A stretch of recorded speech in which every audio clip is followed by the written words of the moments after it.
আছেন? আমি আপনাদের দোয়ার ছিলে আল্লাহ তাবারক তাআলা আমাকে ভালো রাখছেন। আজকের আমাদের প্রথম শ্রেণীর তাজবিদ এবং আজকের 12 তারিখ 12-8-26 তারিখ বিষয় তাজবিদ 5 নম্বর পর্ব খ আর হলো কি ইস্তিলা। তো এই ইস্তিলার গ্রুপ হলো কয়টা? সোয়াদ, দোয়া, তোয়া, জোয়া, কফ, গাইন, খ। এগুলো কিন্তু আমরা সবসময় জেনে আসছি, বলে আসছি, কালকেও আমরা বলছি। সদ জবর স হারকাতে ইস্তিলা, হারকাতে দত জবর দ, তোয়া জবর ত, জোয়া জবর জ, কফ জবর ক, গইন জবর গ, খ জবর খ, র জবর র। তাহলে উপরে যখন জবর যাবে তখন আকার ছাড়া পড়তে হবে। উপরে যখন জবর যাবে তখন আমরা আকার পড়ব না, জবর পড়ব না, লেখা থাকবে। কেন? জবরের উচ্চারণ আমরা জানি আকার, জবরের আকার। কিন্তু এই অক্ষরগুলো উপরে জবর গেলে, দুই জবর গেলে, এক জবরের বামে খালি আলিফ হলে, নুন হলে, এক জবরওয়ালা সোয়াদ, দোয়াত, তোয়া, জোয়া, কফ, ওয়াইন, খ, র, এই অক্ষরগুলোর পরে যদি নুন সাকিন হয় তখন সেটা ইস্তিলা ইদগামের কায়দা। আর সদ খারা জবর স, ইস্তিলা এক আলিফ মাদে আসলি, সদ আলিফ জবর স, দদ দুই জবর দন, তানবিনে ইস্তিলা, দত নুন জবর দন, ইস্তিলায় নুন সাকিনের কায়দা। তারপরে দত খারা জবর দ, নো নো, ইস্তিলায় এক আলিফ মাদে আসলি, দত আলিফ জবর দ। অনুরূপ ভাবে আমরা র পর্যন্ত করবো। এখন এখানে প্রশ্ন হলো, আলহামদুলিল্লাহ আমার অনেক ওলামায়ে কেরাম সেটের সামনে ওরা আমারকে ফলো করেন, দেখেন, সবাই আলহামদুলিল্লাহ বলি। তাজবিদের কিতাবের ভিতরে এইগুলো কোথাও কিছু লেখা নাই, কিন্তু পড়ার বেলা আমরা সব পড়ে যাই। যেমন সদ জবর স, এইটা বলছি হারকাতে ইস্তিলা, ওই ইস্তিলা। তাহলে সদ জবর সন কেন বলবো? আমার প্রশ্ন, সদ জবর সন কেন বলবো? এর উত্তরটা হচ্ছে এই, যেহেতু সনের আগে ছিল স, সনের আগে এই দুই জবরের আগে কয় জবর ছিল? এক জবর ছিল। এই এক জবর যখন হয়েছে তখন এটা স ছিল। তাহলে এখানে যখন একটা জবর আসছে তখন স ছিল। এটা যদি ইস্তিলা হয় তাহলে এটা কি হবে?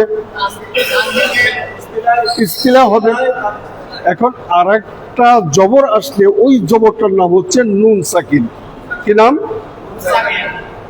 অর্থাৎ একটা জবরের সাথে আর একটা জবর আসলে ওই জবরটাকে বলা হয় কি? নুন সাকিন। একটা জেরের সাথে একটা জের আসলে ওই জেরটাকে কি বলা হয়? একটা পেশের সাথে একটা পেশ আসলে তাকে কি বলা হয়? কারণ আমরা জানি দুই জবর, দুই জের, দুই পেশকে তানবিন বলে। তানবিনের ভিতরে কোনো ডাউট আছে? কিন্তু এটা তাজবিদের কিতাবের ভিতরে কোথাও নাই। এখন ওলামায়ে কেরামের দৃষ্টি আকর্ষণ করছি, আমার যদি কোনো ত্রুটি বিচ্যুতি হয় আমি সংশোধনের জন্য সদা সর্বদা জাগ্রত। মেহরবানি করে আমাকে টেলিফোনের মধ্যে আমাকে জানাবেন যে আপনার এটা ভুল হচ্ছে, তাহলে আমার ছাত্রদেরকে আমি আর ভুল পড়াবো না। কোথায় ক্লিয়ার? এখানে এটা নিয়ে কোনো সমালোচনা নেই, তারবিজের কিতাবের ভিতরে নাই, কিন্তু আমার মনের কিতাবের মধ্যে এটা আসছে। কথা কি বুঝতে পারছি? সৎ জবর স, এটা কি হবে? হারকাতে। হারকাতের কায়দাটা কি ভুলতে পারেন না আপনারা? এটা আমি ইস্তিলা পড়তেছি। সৎ জবর স, হারকাতে ইস্তিলা, দত জবর দ, হারকাতে ত জবর ত, জ জবর জ, কফ জবর ক, গইন জবর গ, খ জবর খ, র জবর র। হারকাতে ইস্তিলা, আমি এখন এই জিনিসটা বুঝছি না, আপনারা আমাকে বুঝাবেন ইস্তিলা মানে কি। ধন্যবাদ আপনাদের সকলকে। ইস্তিলা মানে কি? মোটা করে পড়া। তাহলে এখন এই সদ জবর স, দশ জবর দ, ত জবর ত, জ জবর জ, কফ জবর ক, খ জবর গইন জবর ক, খ জবর খ, র জবর র, এগুলো তো ইস্তিলা আছে, কিন্তু তানবিন যখন হবে, দুই জবর হবে, তখন সেটা তানবিনে কি হবে? কোনো ডাউট আছে? নো, নুন সাকিন তো আলাদা, নুন সাকিন হচ্ছে আলাদা। এটা দুই জবরকে তানবিনে ইস্তিলা বলবো। তানবিনে সৎ দুই জবর সন, তানবিনে ইস্তিলা। দত দুই জবর দন, ত দুই জবর তন, জ দুই জবর জন, কফ দুই জবর কন, গইন দুই জবর গন, গই খ দুই জবর খন, র দুই জবর রন।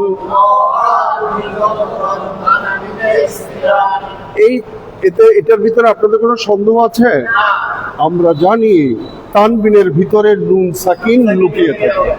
এখন জবর ওলা অক্ষর আসলে তখন আমি শিখে আসছি, পড়া একটু পরে কই, বামের অক্ষর দেখে লই। জাস্ট ওয়েট, একথা বলছি কিনা? সুকুনেতে একবার বলি, তাসদীদকে দুইবার বলি, কোনো সন্দেহ আছে? নেই। তাহলে এখন দেখেন, সদ করলো ঈদগাম, কাকে করলো ঈদগাম? যখন সদ নুনকে ঈদগাম করেছে, তখন সদের মাখরাজ, সরি তাসবিদটা কি? সদ জবর স, সিফত কি?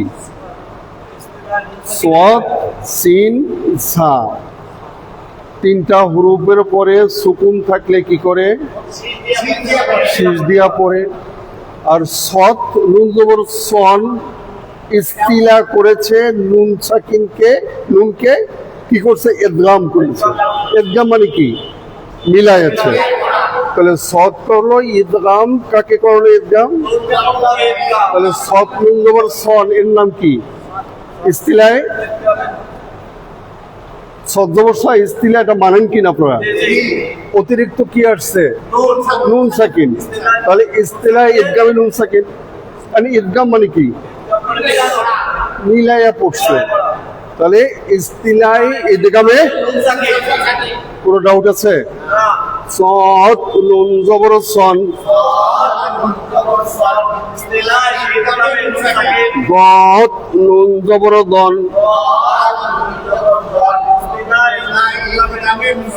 ক নুন জবর তন, জ নুন জবর জন, কফ নুন জবর কন, গইন নুন জবর কন, খ নুন জবর খন, র নুন জবর রন, ইস্তিলা কি করে ইস্তিলা, ইস্তিলা কি করে ইস্তিলা, সব সময় চেকনো হবে এই হরফগুলি ইস্তিলা। তো হয়ে গেল। তাহলে আমরা পেয়েছিলাম হারকাতে ইস্তিলা, তানবিনে ইস্তিলা, ইস্তিলা ইদগামে নুন সাকিন। এখন যেই হরফের উপরে খাড়া জবর যাবে তাকে এক আলিফ টেনে পড়তে হবে। আমি আবার বলছি, খাড়া জবর কাকে বলে? খাড়া জবর কাকে বলে? এটা একটা আলিফ। খাড়া জবর মানি বলতে হবে একটা কি আলিফ। তাহলে সদ খাড়া জবর স, এক জবরের বামে খালি আলিফ হলে এক আলিফ টেনে পড়তে হবে। সদ আলিফ জবর স।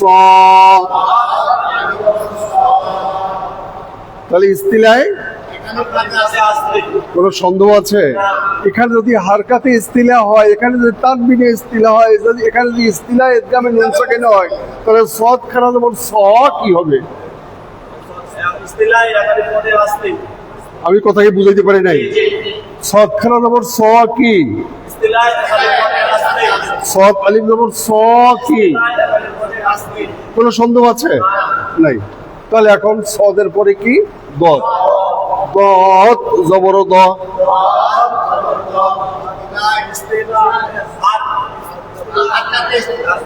দদ জবর দ, দদ জবর দ, সদ জবর স, দদ জবর দ,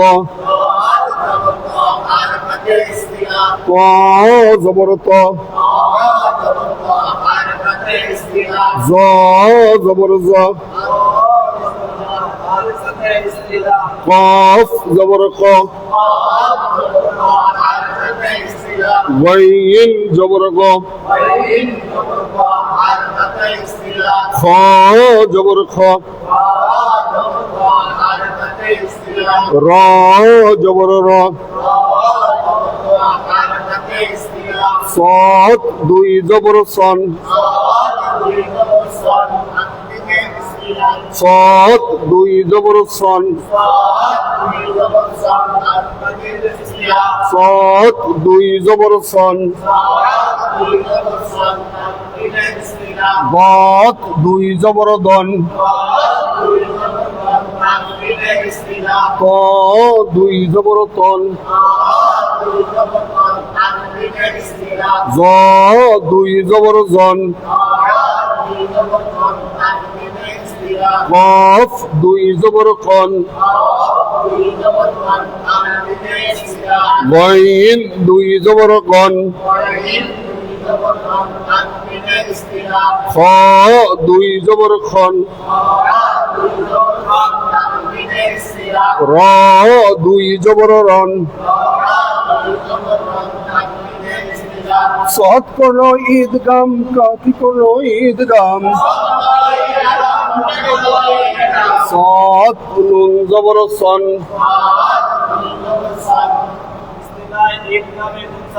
আরো একটু জোরে কন, সবাই মিলে জোরে কন। ইস্তিলাই ঈদগামে নুন সাকিন, দদ নুন জবর দন, ক নুন জবর তন, জ নুন জবর জন, কফ নুন জবর কন গইন নুন জবর গন খ নুন জবর খন র জবর র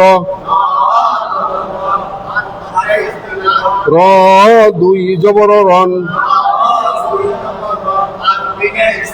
র নুন জবর রন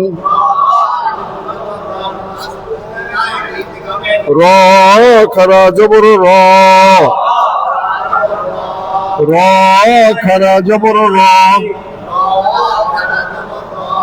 ইস্তিলায় একালিফ র আলিফ জবর র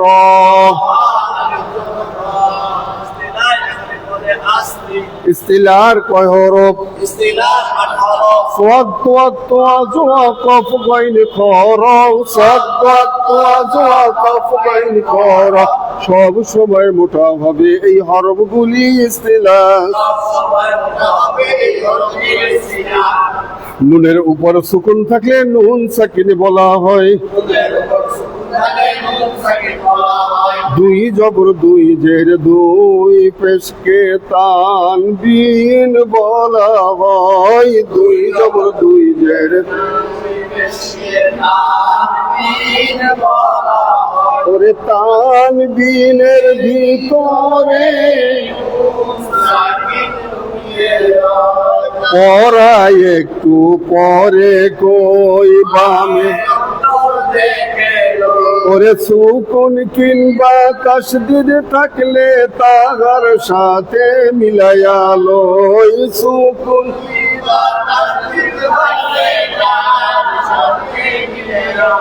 বিশুদ্ধ করে কুরআন শিখিতে যেই নিয়মের দরকার হয়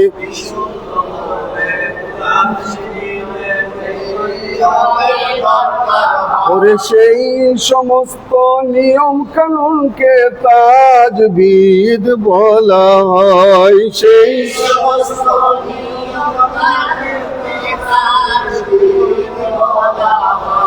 তাজবিদ তিন রকম ইস্তিলা সফিরা কলকলা ইস্তিলা সফিরা কলকলা ইস্তিলার কয় হরফ صاد ضاد طاء ظا قاف غين خر صاد ضاد ইজাহারের কয় হরফ কি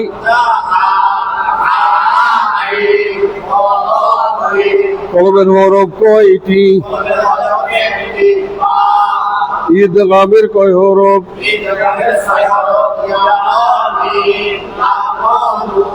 ইকফার কয় হরফ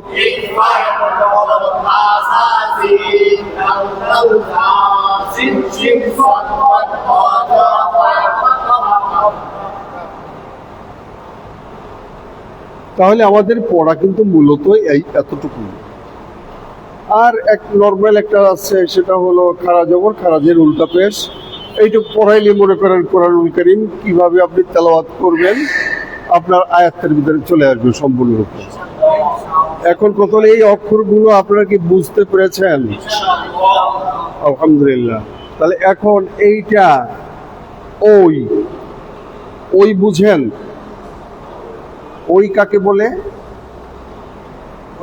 কথা বলে না ওই কাকে বলে ওই ডু কাকে বলে ডু ডু বুঝেন আশ্চর্য ব্যাপার একটা হলো ডু আর একটা হলো ওই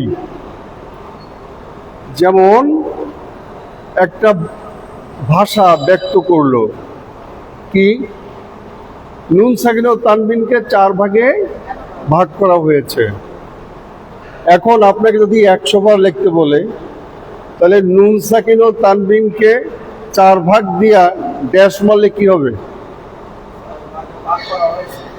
ভাগ করা হয়েছে এই কথা বুঝাবে না এটাকে ডু বলে না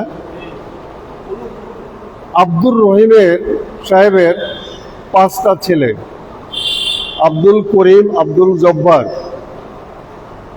নাইম ইত্যাদি ইত্যাদি। এখন আব্দুল জব্বার লেখার পরে লেখছে পিতার নাম আব্দুর রহিম।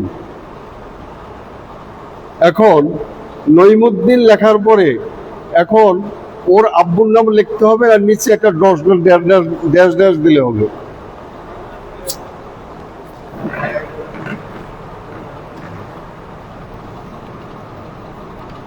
আব্দুর রহিম কি নাম? আব্দুর রহিম। এই ভদ্রলোকের কয়টা ছেলে সন্তান? 5টা ছেলে। এটা হলো আব্দুল করিম।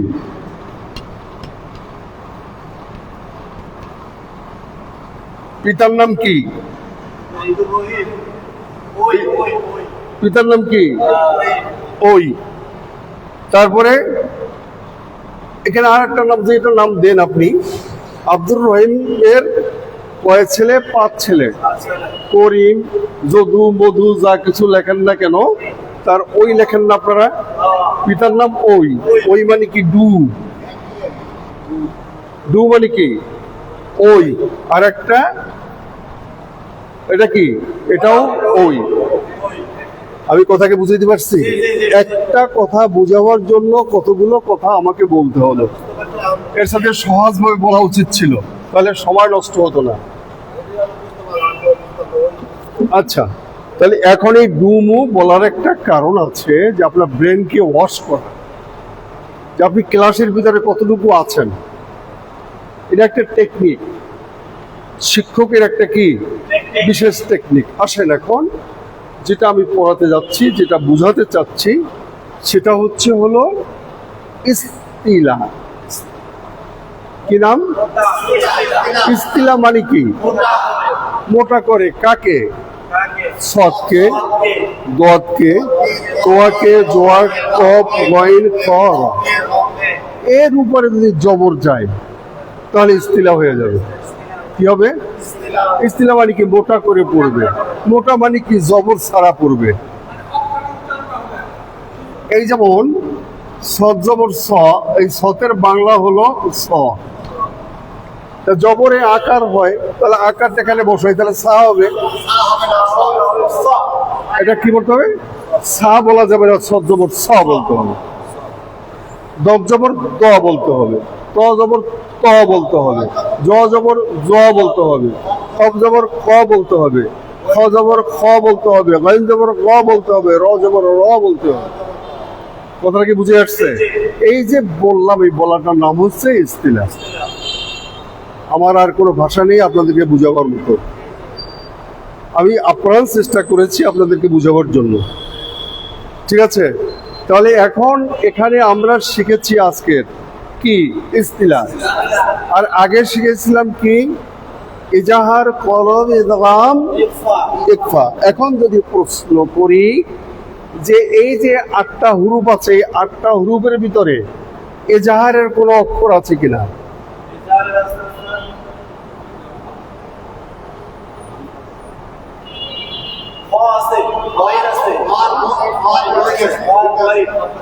খ আর গইন। এটা কিসে? মাশাআল্লাহ, মাশাআল্লাহ, মাশাআল্লাহ, আলহামদুলিল্লাহ। এই তো বুঝতে পারছেন আপনারা। তাহলে খ এবং গইন, এইটা আর একটা ঠিকানা আছে, যেই ঠিকানার নাম হচ্ছে ইজাহার। এখন নুন সাকিন অথবা তানবিনের পরে যদি ইজাহারের 6টা হরফের কোন একটা হরফ আসে, তখন খুব তাড়াতাড়ি করে মিলাইয়া পড়ে নিতে হবে। এটা নাম কি? ইজাহার। আচ্ছা, ওটা আমি এখন পড়াচ্ছি না, যখন পড়াবো তখন আমরা ইনশাল্লাহ ওই পর্যায়ে যাব। তাহলে এখানে হচ্ছে ইস্তিলা পড়লাম আমরা। এই ইস্তিলাকে ডুর মানে হচ্ছে 20। 20 বার কি পড়তে হবে? আগে যেভাবে পড়েছেন সেইভাবে পড়তে হবে। আমি বুঝাতে পারছি? ডু বা ওই, ঠিক আছে না? এই 20 লেখার মাত্রই আপনারা বুঝবেন যে এই পড়াটা আমার 20 বার পড়তে হবে। আমি কি বুঝাইতে পারছি? আচ্ছা, এরপরে কিন্তু কখনো কমান্ড করা হবে না, বলা হবে না। ব্ল্যাকবোর্ডে আপনারা ফলো করবেন। আপনারা কি ব্ল্যাকবোর্ড পড়েন না আমার মুখের দিকে তাকিয়ে পড়েন? ব্ল্যাকবোর্ডের সাথে সম্পর্ক, যখন আমি কথা বলবো তখন আপনারা আমার মুখের দিকে তাকাবেন, এটা হলো নিয়ম। আর যখন স্টিকার লাগানো হবে তখন স্টিকার মাথায় আপনি কি করবেন? নজর রাখবেন। আমি কি বুঝতে পারছি? আচ্ছা, ডু।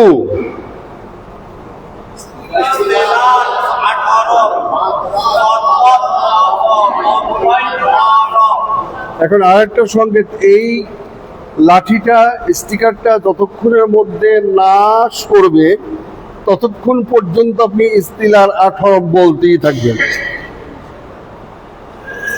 অর্থাৎ এখানে সন্দেহ আছে, কারো না কোনো সন্দেহ আছে, সন্দেহের কারণে এটা কি বলতে পারেনি। এটা আমার চোখে ধরা পড়েছে, আপনাদের চোখে ধরা পড়েনি।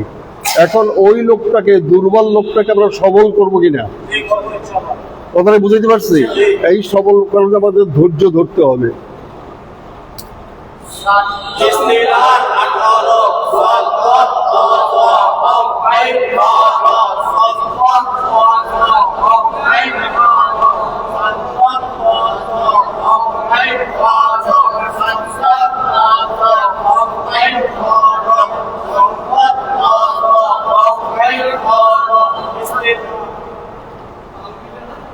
এখন এটার সরে যাওয়া মানে কি? বন্ধ।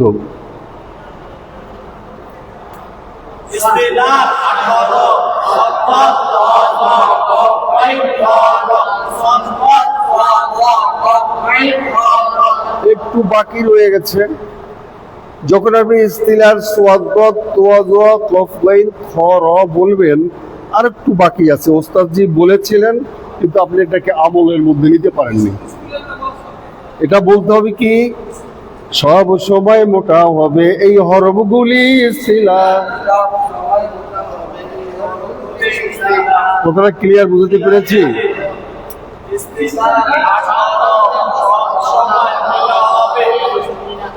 ইস্তিলার 18 সোয়াদ তোয়া কফ ওয়াইন ক র, সব সময় মোটা হবে এই হরফগুলি ইস্তিলা। No doubt?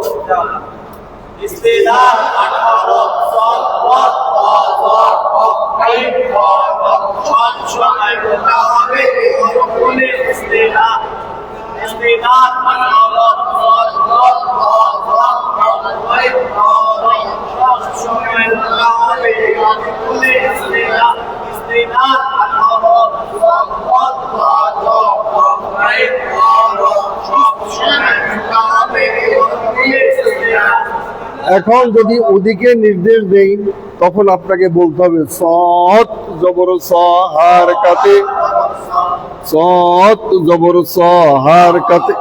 আগে শুনেন, সৎ জবর স হারকাতে ইস্তিলা, সৎ 2 জবর সন তানবিনে ইস্তিলা, সৎ নুন জবর সন ইস্তিলাই ঈদগামে নুন সাকিন, সৎ খারা জবর স ইস্তিলাই একালিফ মাদে আসলি, সৎ আলিফ জবর স ইস্তিলাই একালিফ মাদে আসলি। এই হলো আপনার প্রথম কাজ। আবার যখন বলবো তখন আপনার নদের পালা। আমি কথাকে বুঝতে পারছি? নামাইয়ে ফেললাম, আপনাদের পড়া বন্ধ। আমি যখন আবার যাব তখন তোয়া পড়া শুরু করবেন। তোয়া পড়ার শেষ, নামাইয়ে ফেলছি, এখন আপনি জোয়া পড়া শুরু করবেন। এখন এটা কি হবে লাভ আপনার? আপনি জীবনে কোনোদিন এটা আর বলবেন না। আমি কি আপনাদের কষ্ট বেশি দিচ্ছি? কথা বলেন না কেন? কষ্ট বেশি হয়ে যাচ্ছে মনে হয়। আচ্ছা, যদি না হয়ে থাকে সে আগেন, সৎ জবর স,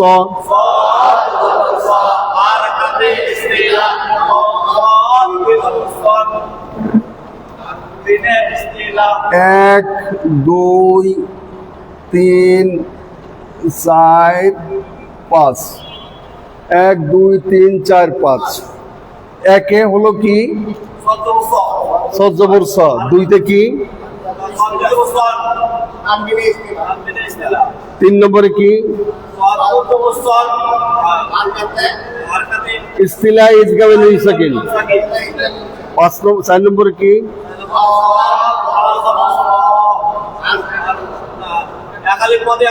ইস্তিলায় 5 নম্বর।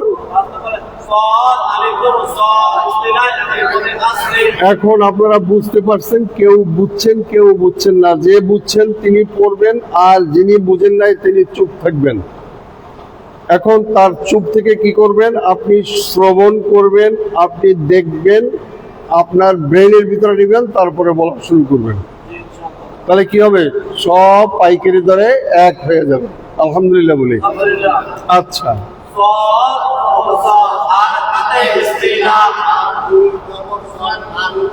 নো নো নো, আমি তো একই আছি। হ্যাঁ,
নেক্সট সৎ হয়ে গেল। এখন দদের বেলা তো আপনার কষ্ট হওয়ার কথা না, তাহলে এখন দদ বলেন।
এখন নেক্সট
আলহামদুলিল্লাহ, আপনাদের যতই কষ্ট হোক আমার আরাম লাগছে।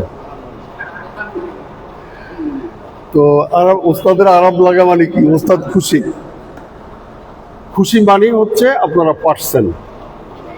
আর এই পারাটা শুধু আজকের জন্য নয়, যতদিন দুনিয়ার বুকে বেঁচে আছেন তেলাওয়াত করতে গেলেই এই জিনিসগুলো আসবে। কথা কি বুঝতে পারছি? আর যখন আমরা তেলাওয়াতের শুরু করব তখন ইনশাআল্লাহ দেখবেন কত আনন্দ লাগে তেলাওয়াত করতে। শুধু মনে চাবে একটু তেলাওয়াত করি, মনে চাবে শুধু তেলাওয়াত করি। তেলাওয়াতের মতো ভালো, এত আনন্দ পৃথিবীতে আল্লাহ তাআলা আর কিছু সৃষ্টি করেনি। সবচেয়ে আনন্দ, সবচাইতে নিরানন্দ এই কোরআনের মধ্যে। কোরআনুল কারীমের কথা শুনলে গায়ে জ্বর আসে, শরীরে জ্বর আসে, আছে না? কথা বলেন না কেন? যাক, আলহামদুলিল্লাহ। তো আজকের আমরা ইস্তিলা শিখলাম। কালকের আমাদের পর্বটা হবে ইদগাম, আর হলো ইস্তিলা, সফিরা, কলকলা। ইস্তিলা আজকে শেষ করলাম, কালকের সফিরা পড়ব এবং কলকলা পড়ব। সফিরা এবং কলকলার বিবরণ কালকের ইনশাআল্লাহ হবে। তারপরে দিয়া আমরা মাদের 3টা অক্ষর শিখব। এরপরে আমরা কোরআনুল কারীম সবক নিব ইনশাআল্লাহ। তবে আনুষ্ঠানিকভাবে আমরা সবক নিব হলো 17 তারিখ। 15 তারিখ মাহফিল আমার, 15 তারিখ আমাদের মানিকগঞ্জ দরবার শরীফের মাসিক মাহফিল। আপনারা যারা যেতে পারেন যাবেন, না যেতে পারেন দোয়া করবেন। দোয়া করার জন্য অনুরোধ জানাচ্ছি। আর আল্লাহর কাছে বলেন, আল্লাহ আমাদেরকে একটা ফয়সালা করে দেন, ঠিক আছে? যে কোনখানে গেলে আমি লাভবান বেশি হব, কোনখানে গেলে আপনাকে পাবো, আপনার হাবিব সাল্লাল্লাহু আলাইহি সাল্লামকে পাবো, কোনখানে গেলে আমি ঈমান নিয়ে দুনিয়ার থেকে যেতে পারবো, ঠিক আছে না? এটা আল্লাহর কাছে রুনাজারি করতে হবে, বলতে হবে। বললে ইনশাআল্লাহ ফয়সালা এসে যাবে। আর ঘুমাবার আগে আমি বলেছিলাম, আপনারা কে কে খিলাল করেন? আলহামদুলিল্লাহ, খিলাল করেন না? মাশাআল্লাহ। খিলাল করতে হবে, তারপরে ব্রাশ করতে হবে, তারপরে মেসওয়াক করতে হবে, তারপরে অজু করতে হবে, এরপরে আতর লাগাতে হবে। এরপরে আপনি সম্ভব হলে উত্তর শিহরি করে আপনি ঘুমাতে যাবেন। আমি কথাকে বুঝাতে পারছি? এই ঘুমটা আমার জীবনের শেষ ঘুম হতে পারে। এই এক ঘুমে কোটি কোটি বছর যেতে পারে। আমি বুঝাতে পারি নাই। তো এই দুনিয়ার জিন্দিগি আমার শেষ, এই মনে করে আমাকে পুরোপুরি নিজের পবিত্রতা হাসিল করে আমাকে কি করতে হবে, প্রস্তুতি নিতে হবে। আমরা যেহেতু মরণশীল, সকলেই দুনিয়া ছেড়ে চলে যাব, কেউ আমরা থাকতে পারবো না, কখন যাব কেউ আমরা জানি না। আর আমরা অত্যন্ত সম্মানিত ব্যক্তি, সবাই বলে আলহামদুলিল্লাহ। কেমন সম্মানিত? আল্লাহ ঘোষণা করেছেন, তুমি যখন নিজের বাসস্থানকে ত্যাগ করো দ্বীনি ইলম শিক্ষা অর্জন করার জন্য, যতক্ষণ পর্যন্ত ওই প্রতিষ্ঠানে না পৌঁছবা, ওই রাস্তাটায় অগণিত অসংখ্য ফেরেশতার পর বিছাইয়া দিবে মাটিতে, আর তুমি তারপর দিয়ে হেঁটে যাবে এবং ফেরেশতারা তোমার জন্য দোয়া করবে, যত গুনাহ করেছো আল্লাহ সব গুনাহদের তুমি মাফ করে দাও। সুবহানাল্লাহ কইবেন না? সুবহানাল্লাহ বলতে হবে। যাক, অনেক কষ্ট দিয়েছি আজকের পরে কষ্ট হলে মনে হয় একটু আনন্দ লাগছে না? কালকের আরো আনন্দ লাগবে। এরপর যত পড়তে যাব, এখন আমরা মোটামুটি প্রফর্মায় এসে গেছি। এখন শুধু আমি একটু মধু দিব, আর আপনারা শুধু কি করবেন, মধুকে দেখবেন না, ভক্ষণ করবেন, খাবেন, খেতে হবে, মধু খাবেন ইনশাআল্লাহ, ঠিক আছে? আর মধু যখন খাবেন তখন অনেক এনার্জি আসবে, শুধু মনে চাবে পড়তে বা শিখতে। আল্লাহুম্মা সাল্লি আলা সাইয়্যিদিনা ওয়া নাবিয়িনা শাফিঈনা হাবিবিনা মাওলানা মুহাম্মদ সাল্লাল্লাহু আলাইহি ওয়া সাল্লাম। আল্লাহুম্মা সাল্লি আলা সাইয়্যিদিনা আল্লাহুম্মা আমিন। ربنا ظلمنا أنفسنا وإن لم تغفر لنا وترحمنا لنكونن من الخاسرين। ইয়া রব্বুল আলামিন, তুমি আমাদের জীবনের সমস্ত গুনাহ খাতাগুলি মাফ করে দাও। তোমার পবিত্র কোরআনুল কারীমকে বিশুদ্ধভাবে শিক্ষা অর্জন করার মতো তৌফিক তুমি দান করে দাও। কোরআনের পাখি আমাদেরকে বানাইয়া নাও, কোরআনের খাদেম তুমি আমাদেরকে বানাইয়া নাও। আয় আল্লাহ, কোরআনের বুঝ আমাদের অন্তরের ভিতরে তুমি অঙ্কার করে দাও, কলবের দরজাগুলো তুমি খুলিয়া দাও। হিংসা বিদ্বেষ থেকে তুমি আমাদেরকে হেফাজত করো আল্লাহ, সমস্ত রকমের পাপ কাজ থেকে আমাদেরকে হেফাজত করো। বেশি বেশি করে তোমার ইবাদত বন্দেগী করার মতো তৌফিক তুমি দান করে দাও। আমাদের এই প্রতিষ্ঠানকে তুমি মেহেরবানি করে কবুল করে নাও।